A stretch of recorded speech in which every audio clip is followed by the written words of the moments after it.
বিশ্বাস করি ইসলামী আইন বাস্তবায়নের আগ পর্যন্ত কোনোদিন অধিকার ফিরিয়ে দেওয়া সম্ভব না। আমি একটা প্রশ্ন করতে চাই, যারা মনে করেছেন যে ধর্মনিরপেক্ষবাদ প্রতিষ্ঠিত হলেই হিন্দুরা মুক্তি পাবে, খ্রিস্টানরা মুক্তি পাবে, আমি আপনাদের কাছে প্রশ্ন করতে চাই, এই 53 বছর তো ইসলামী হুকুমত ছিল না, আপনারা কি মুক্তি পেয়েছেন? আপনারা শান্তি পেয়েছেন? অধিকার ফিরে পেয়েছেন? তাহলে ইসলামকে ভয় করেন কেন? আপনারা কি দেখেছেন 5ই আগস্টের পরে সর্বপ্রথম ধর্মীয় প্রতিষ্ঠানগুলিকে হেফাজত করার জন্য ইসলামী আন্দোলনের লোকজন ঝাঁপিয়ে পড়েছিল। ছাত্র আন্দোলনের লোক, যুব আন্দোলনের লোক, মুজাহিদ কমিটির লোক, যে যেখানে ছিল তারা ঝাঁপিয়ে পড়েছে।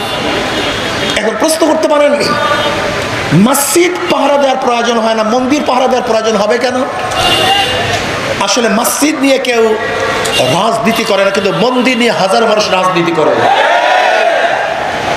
মনে রাখতে হবে, মন্দির ভাঙ্গার কারণে মন্দির পাহারা দেয় না, বরং মন্দির ভেঙ্গে এদেশকে ধ্বংস করার যারা চক্রান্ত করে তাদের বিরুদ্ধে পাহারা দেই। এদেশে কোনো মুসলমান মন্দির ভাঙ্গে না, এদেশে কোনো খাঁটি মুসলমান মন্দিরে আঘাত করে না, কিন্তু যারা প্রতিমা ভেঙ্গে, মন্দির ভেঙ্গে বারবার রাজনীতিক অস্থিতিশীল পয়দা করতে চেয়েছে, সৃষ্টি করতে চেয়েছে, আমরা তাদেরকে পাহারা দেই যে তোমাদের লোক যারা মন্দির ভেঙ্গে এই দেশকে ধ্বংস করতে না পারে, এর জন্য পাহারা দেই।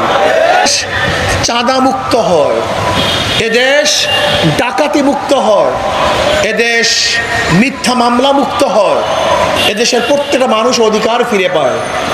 কিন্তু আমরা কি দেখলাম, 5ই আগস্টের পরে যেই কারণে মানুষ জীবন দিয়েছে, রক্ত দিয়েছে, সেই জুলুম অত্যাচার আবারও শুরু হয়ে গেছে।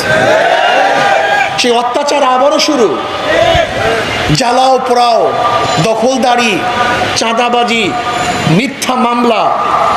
না, বাংলাদেশের জনগণ আর চাঁদাবাজি দেখতে চায় না। হয়রানিমূলক কোনো মিথ্যা মামলা হবে, এইটা আমরা দেখতে চাই না। আমরা চাই মানুষের শান্তি, মানুষের কল্যাণ, মানুষের মুক্তি। নির্বিঘ্নে মানুষ ঘুরবে, হাঁটবে, চলবে। মানুষ ঋষি হোক, কামার হোক, মজদুর হোক, জেলে হোক, তাঁতি